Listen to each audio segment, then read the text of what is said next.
మావోయిస్టులు శాంతి చర్చల పేరిట లేఖ విడుదల చేశారు. మావోయిస్ట్ కేంద్ర పార్టీ అధికార ప్రతినిధి అజయ్ పేరుతో ఈ లేఖ విడుదలైంది. కేంద్ర రాష్ట్ర ప్రభుత్వాలు శాంతి చర్చలకు అనుకూల వాతావరణాన్ని క్రియేట్ చేయాలని, శాంతి చర్చలు జరపడానికి ఒప్పుకుంటే కాల్పుల విరమణ గురించి ఆలోచిస్తామంటూ మావోయిస్టుల పేరిట లేఖ విడుదలైంది. జార్ఖండ్, మధ్యప్రదేశ్, ఒడిశా, ఛత్తీస్గఢ్, తెలంగాణ రాష్ట్రాల్లో ఈ మారణకాండ ఆపాలంటూ ఈ లేఖలో పేర్కొన్నారు. శాంతి చర్చలకు సిద్ధమని మావోయిస్టులు ప్రకటించారు.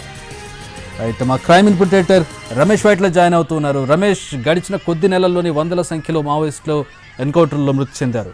ప్రస్తుతం మావోయిస్టులు శాంతి చర్చల పేరిట ఒక లేఖ విడుదల చేసినట్టు తెలుస్తుంది. లేఖకు సంబంధించిన వివరాలు ఏంటి అంటే మావోయిస్టులు ఈ ప్రతిపాదనకు కారణాలు ఎట్లా చూడొచ్చు గతంతో పోల్చుకుంటే? ఓఎస్ఎస్ ఫర్టిలిటీలో ఇక్కడ ప్రతి అడుగులో ఎక్స్పీరియన్స్ డాక్టర్స్ ఉంటారు. In the good hands of science. Mummy daddy అవ్వాలంటే ఓఎస్ఎస్ కి కాల్ చేయండి.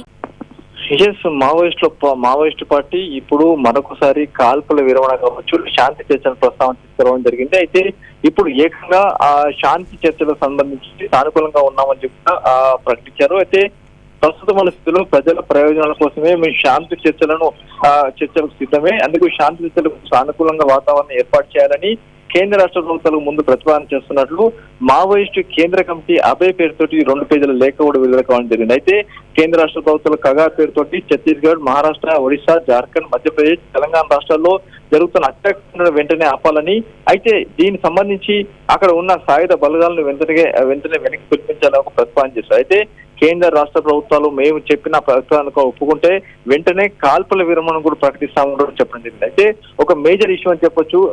మావోయిస్టులకు సంబంధించి ఎప్పుడు కూడా ఇలాంటి ప్రతిపాదన రాదు, కానీ మావోయిస్టు కేంద్ర అధికార ప్రతినిధి అభయ్ పేరుతో ఒక లేఖ రావడం జరిగింది. ఈ లేఖలో చర్చల ప్రతిపాదనతో పాటుగా కాల్పుల విరమణ ప్రతిపాదన కూడా తీసుకొచ్చారు. అయితే ఇక్కడ హైదరాబాద్ మొన్న 24వ తేదీన శాంతి జరపాలి అని చెప్పి ఒక మీటింగ్ జరిగింది. దానికి స్పందిస్తూ కేంద్ర అధికార ప్రతినిధి అభయ్ పేరుతో ఒక లేఖ రావడం జరిగింది. అయితే లేఖలు తీసిన ప్రతిపాదన చూస్తే అత్యంత కీలకమని చెప్పొచ్చు. మావోయిస్టుల పార్టీ ఇటీవల కాలంలో గత 3 నెలల కాలంలో 120 మంది మావోయిస్టులను అటు కేంద్ర బలగాలు మట్టుపెట్టడం జరిగింది. ఛత్తీస్గఢ్, ఒడిశా, అటు మహారాష్ట్ర, ఈ 3 ప్రాంతాలు కలిపి 120 మంది మావోయిస్టులను మొత్తం 90 రోజుల్లో 120 మంది మావోయిస్టులను కూడా అటు కేంద్ర బలగాలకు మట్టుపెట్టడం జరిగింది. అయితే ఈ నేపథ్యంలో ప్రస్తుతం ఉన్న స్థితిలో మేము శాంతి చర్చలకు సిద్ధం, అంతేకాకుండా ప్రస్తుత స్థితిలో మొత్తం సానుకూల వాతావరణం కల్పిస్తే మేము కాల్పుల విరమణ కూడా ప్రకటిస్తామని కూడా మావోయిస్టు నుంచి ప్రతిపాదన వచ్చింది. అయితే దీనికి సంబంధించి కేంద్ర ప్రభుత్వం నుంచి ఎలాంటి ఆ ప్రతిపాదన వస్తుందో చూడాల్సింది. ఇప్పుడైతే ఈ ప్రతిపాదన కేంద్ర అధికార ప్రతినిధి స్వయంగా చేయడం జరిగింది కాబట్టి ఫర్దర్ గా ఎలాంటి నిర్ణయం తీసుకుంటారో కేంద్ర రాష్ట్ర ప్రభుత్వం చూడాల్సిన అవసరం ఉంది. Thanks for the updates Ramesh.